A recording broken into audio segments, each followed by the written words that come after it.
I like 'em big, I like 'em chunky, I like 'em big, I like 'em plumpy, I like 'em round, with something, something.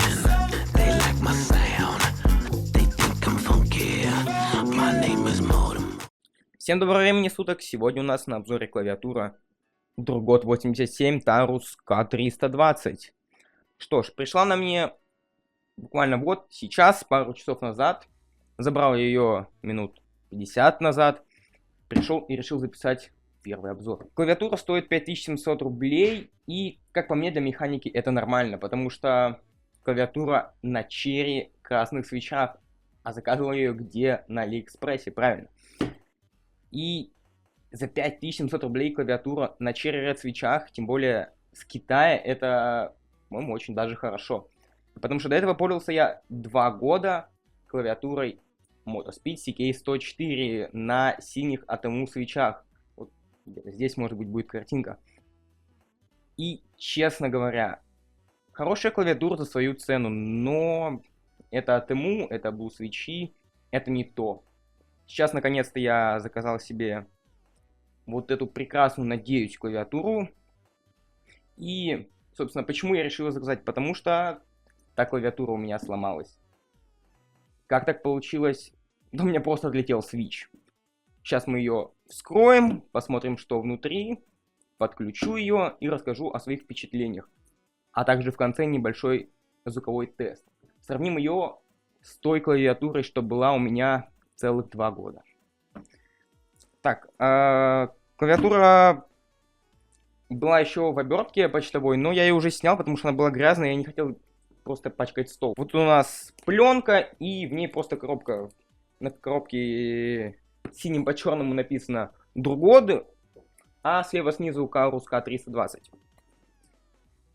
А ну, еще и логотип. Вот так вот все это выглядит. Что ж, приступаем. Пленка довольно-таки легко снимается, но я уже вижу помятости на коробке, но это претензии к Почте России. Надеюсь, клавиатура цела. Так, как ее открыть, собственно, я понятия не... Ага. Все, вижу, открывается это все легко и вроде непринужденно. Или все-таки нелегко? Опа. Я порвал немножко коробку, ладно. Так, открываем. И первое, что нас здесь встречает, это какие-то бумажки, мануальчик. Так, здесь написано Durgot Quick Start Guide. Так, это у нас гайд по использованию клавиатуры. Тут какие-то надписи, есть на китайском, есть на английском. Читать мы их не будем, кому оно вообще надо. Ну, дальше. Ух, это клавиатура. И я вижу на ней какую-то защиту, да? Или что это? Сейчас я это достану. А коробочку уберу. Так, коробочку убираем, она нам больше не понадобится. Эта клавиатура 80%. Я решил взять именно ее, потому что, ну, собственно, не занимала много места. А, в принципе, клавиатуру старую, ту самую от Motospeed, можно использовать в качестве нумпада. Или же можно взять мембранку, которой я пользовался весь этот месяц, когда ждал эту клавиатуру. Вот она. В принципе, ее можно обрезать и сделать из нее неплохой нумпад, но это я уже подумаю. Так, вот тут у нас есть защита, видимо, защищает кейкапы и свечи во время перевозки. В принципе, можно на ночь накрывать, чтобы пыль не падала. Тут такая приятная на ощупь матовая... Что это даже? Это? Мешочек, пакетик, я не знаю. И в нем сама клавиатура. Ух, я нажал клавишу, я уже чувствую, как это приятно. Так, клавиатура такая увесистая. И она, кстати, единственный ее минус, это она без подсветки. Если вы привыкли играть в темноте или печатать, то, наверное, если вы не запомните всю раскладку и не научитесь печатать вслепую, то вам будет неудобно. Единственная индикация подсветки, которая здесь есть, это вот тут над стрелочками. Это индикация намлока, скролл, нет, намлока тут же нету, точно. Это Caps Lock и еще Windows Lock, еще какие-то клавиши я не знаю, мне это, в принципе, не интересно. Также здесь есть ножки, которыми я вряд ли буду пользоваться.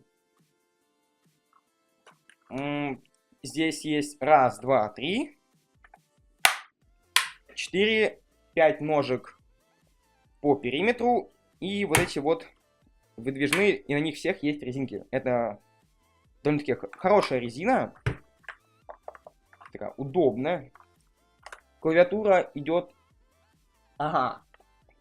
Точно, клавиатура идет с проводом, поэтому нам коробка еще понадобится. Там внутри, наверное, где-то кабель есть. Сейчас я даже посмотрю. И да, вот здесь скрыт кабель. Я этого не заметил.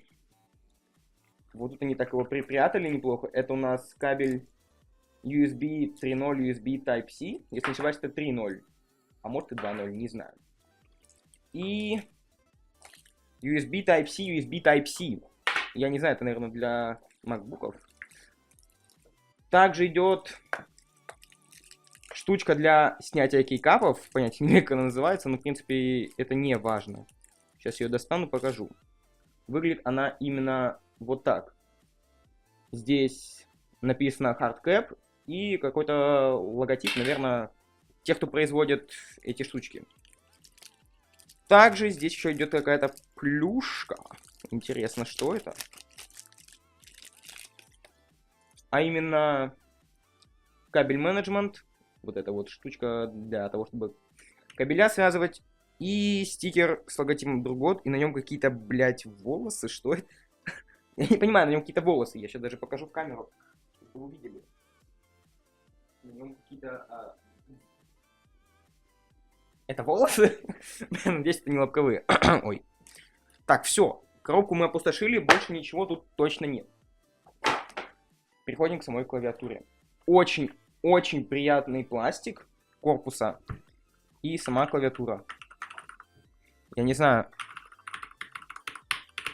как вам слышно, но это очень приятно звучит по сравнению с синими Atemu свечами, которыми я пользовался 2 года. У меня от них буквально через месяц начали болеть уши. Когда она приехала, я кайфовал от ее звука. Я думал, о боже, как это приятно звучит, о боже, механическая клавиатура. Это была моя первая механическая клавиатура в жизни. Мне это очень понравилось, но потом через все наушники я слышал это. И это очень сильно надоедало. И вот сейчас я слышу, это приятное нажатие, и оно еще плавное, это линейные свечи, это не те свечи, которые с отдачей, это именно линейные свечи, и они очень приятные на нажатие. Что ж, сейчас я ее подключу и уже расскажу, как печатается и прочие свои впечатления. Также, кстати, нужно не забыть сказать про кабель. Кабель довольно-таки длинный, я не знаю, как мне для клавиатуры этого будет достаточно, и мне не придется использовать удлинитель. Хотя, посмотрим. Посмотрим, я еще не подключал, я только вот начал распаковывать кабель, и мне кажется, его будет достаточно. Включается все это очень просто. Вот так вот заезжает кабель. Тут есть специальные по бокам штучки, на которые вы насаживаете кабель и после его вставляете. Все, клавиатура подключена к проводу, теперь подключаем к компьютеру.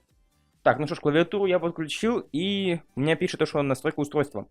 Хорошо, подождем. Все, клавиатура настроена, буквально 5 секунд. И сейчас я постараюсь вам показать, как это выглядит. Вот эта вот подсветочка. Ее, надеюсь, видно. Вот эта вот подсветка. Она горит таким беленьким цветом. И все.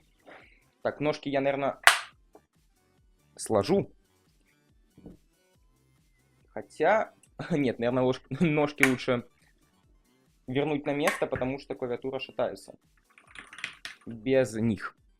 Ну что ж, клавиатуру я подключил. И теперь можно что? Правильно. Что-нибудь поделать. Так, попытаюсь попечатать на ней. Блять.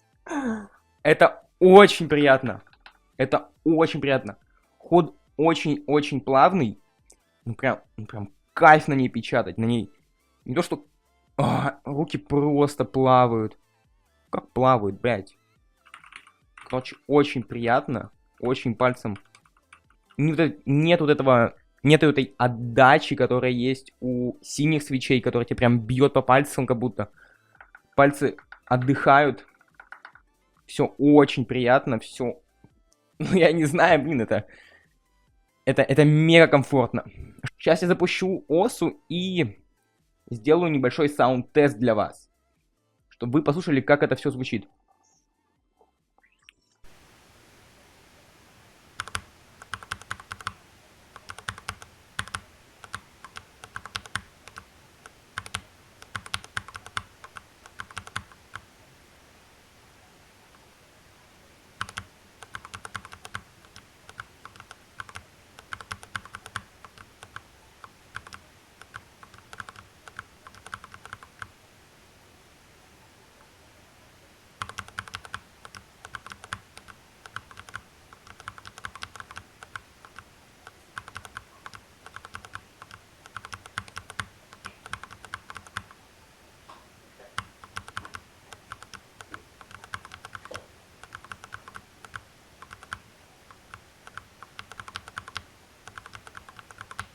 Ну а сейчас я подключу свою старую клавиатуру и также послушаем звук с нее.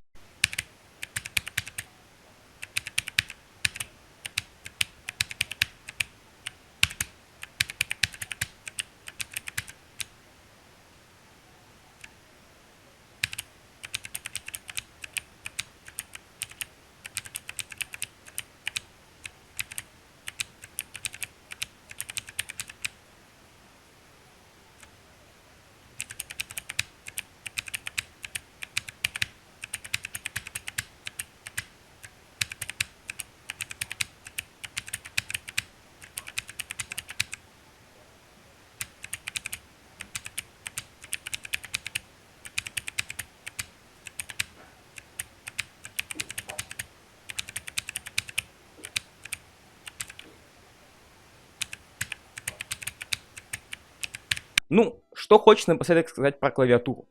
Клавиатура очень приятная, по сравнению с синими свечами это просто божественно. Очень удобная, она компактная. Нумпад мы сообразим. Нумпад, кстати, можно купить отдельно. Что ж, клавиатура суперская, своих денег точно стоит. И ссылочка на клавиатуру где? Правильно, в описании. Подписывайтесь, ставьте лайки, пишите комментарии, там, колокольчик, вся вот эта фигня. И друзьям покажи кста. Угу.